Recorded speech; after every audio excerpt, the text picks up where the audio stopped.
นี่เราจะมาสอนทุกคนทำไข่เจียวนะครับตอกไข่ก่อนนะครับทุกคนใช้ไข่อยู่2 ฟองนะครับแล้วก็จะหั่นเครื่องเคียงนะครับตามที่ทุกคนเห็นกันเลยนะครับทุกคนเครื่องเคียงเราจะใช้เป็นต้นหอมแล้วก็ฝักชีนะครับ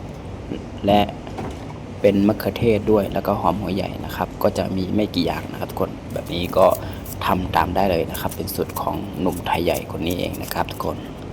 อร่อยยังไงก็ฝากคอมเมนต์แล้วก็ฝาก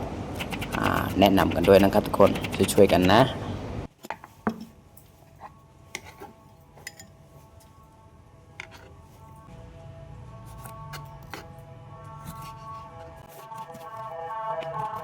จากนั้นเราก็เติมเครื่องปรุงไปอีกนะครับทุกคนก็จะใช้ผงนัวหรือผงชูรสนะครับในการใส่เพิ่มรสชาตินะครับผมแล้วก็เติมน้ำปลาลงไปเล็กน้อยนะครับทุกคนก็จะประมาณนี้รอตั้งไฟนะครับรอน้ำมันเดือดแล้วก็นำไข่ลงไปเจียวได้เลยนะครับตามที่ทุกคนเห็นเลยนะครับแต่ต้องรอน้ำมันร้อนก่อนนะทุกคน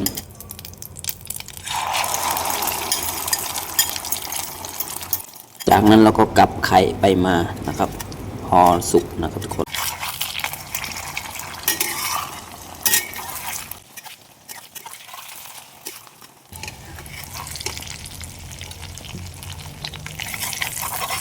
เสร็จแล้วเราก็ตักใส่จานรับประทานได้เลยนะครับ